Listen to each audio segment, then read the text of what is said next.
શ્રી શ્રી ફૂડમાં તમારું સ્વાગત છે। આજે આપણે બનાવીશું ભાખરી પીઝા।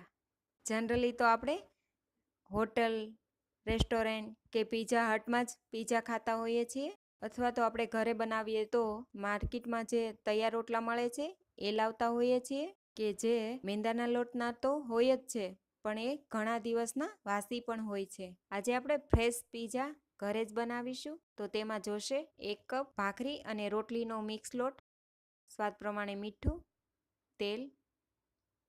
હવે એક બાઉલ લઈ તેમાં લોટ નાખીશું, સ્વાદ પ્રમાણે મીઠું, તેલ,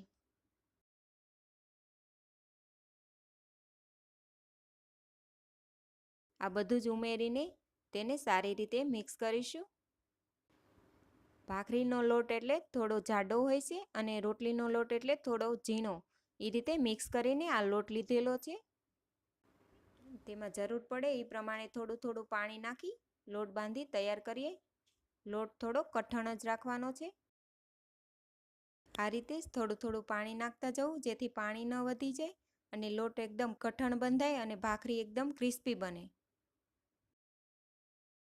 તો આપણો આ ભાખરીનો લોટ બંધાઈને તૈયાર છે। હવે આપણે તેને વણીને ભાખરીનો આકાર આપી દઈશું।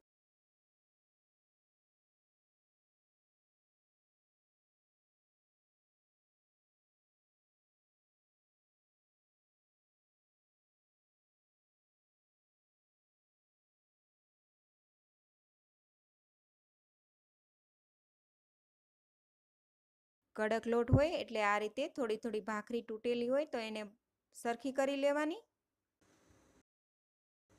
તો હવે ભાખરી વણાઈને તૈયાર છે। તો હવે તેને તવીમાં સારી રીતે તેને શેકી લેશું। શેકાતા થોડી વાર લાગશે, કારણ કે તાપ ધીમો છે।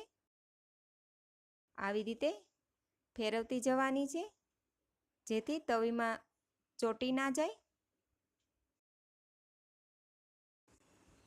ભલે થોડી વાર લાગે પણ ગેસ ધીમો જ રાખવાનો છે।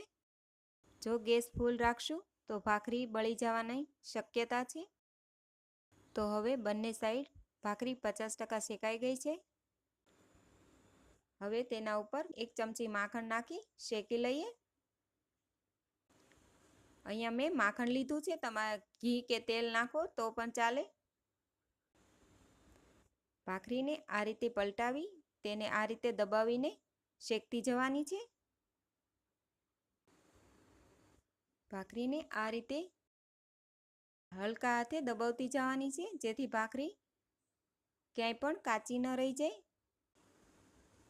આ રીતે એક સાઈડ માખણમાં બરાબર શેકાઈ જાય એટલે તેને પલટાવીને બીજી સાઈડ પણ આપણે માખણ લગાવી દઈએ। હવે તેને પલટાવીને બીજી સાઈડ શેકીશું। નીચેની ભાખરી શેકાય ત્યાં સુધી આપણે ઉપર પીઝા સોસનું એક લેયર બનાવી દઈએ। હવે પીઝા સોસના લેયર ઉપર એક ગાજરના છીણનું લેયર બનાવીશું। આપણે એક પીઝા માટે 2 ચમચી ગાજરના છીણની જરૂર પડતી હોય છે। ત્યારબાદ તેના ઉપર કોબીના છીણનું લેયર કરીશું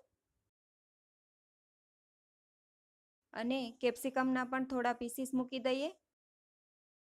ત્યારબાદ હું આમાં થોડા કાંદા નાખું છું। તમે કાંદા ન ખાતા હોય તો કંઈ જરૂરિયાત નથી। ત્યારબાદ મેં અહીંયા મકાઈના દાણા બાફીને તૈયાર રાખ્યા છે, તેનું એક લેયર બનાવી દઈએ। હવે તેના ઉપર અડધી ટીસ્પૂન ઓરેગાનો સ્પ્રિંકલ કરું છું। ત્યાર પછી પીઝા મસાલો એ પણ અડધી ટીસ્પૂન નાખેલો છે। હવે હું તેના ઉપર ચીઝનું છીણ નાખીશ। તો આ જ રીતે ભાખરી ઉપર બધા મટીરિયલનું લેયર બની ગયું છે।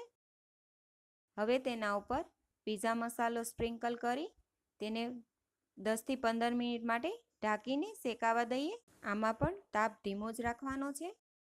તો શેકાઈ જાય એટલે તેને આવી રીતે બહાર લઈ લઈશું। તો આપણો ભાખરી પીઝા એકદમ તૈયાર છે। આ ભાખરી પીઝા એકદમ ક્રિસ્પી તો છે જ, સાથે સાથે બાળકોને અને મોટાઓને તે ખૂબ જ ભાવશે તો ખરા જ। અને પીઝા ખાવાના શોખીનોને ભાખરી પીઝા આ રીતે ઘરે જ બનાવીને ખાવા જોઈએ, કારણ કે આ પીઝા હેલ્ધી પણ છે, ટેસ્ટી પણ છે, ક્રિસ્પી પણ છે. તો મેં અહીંયા તેને ટમેટો સોસ સાથે સર્વ કર્યા છે.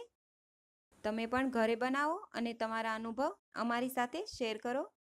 તમે હજી સુધી અમારી ચેનલ સબસ્ક્રાઈબ નથી કરી તો પ્લીઝ અહીંયા ક્લિક કરો એટલે સબસ્ક્રાઈબ થઈ જશે અને બેલ આઇકન પર ક્લિક કરશો એટલે તમને અમારા નવા વિડીયો મળતા રહે. અને વિડીયો પસંદ આવે તો પ્લીઝ લાઈક પણ કરો અને તમારા ગ્રુપમાં શેર પણ કરવાનું ભૂલતા નહીં.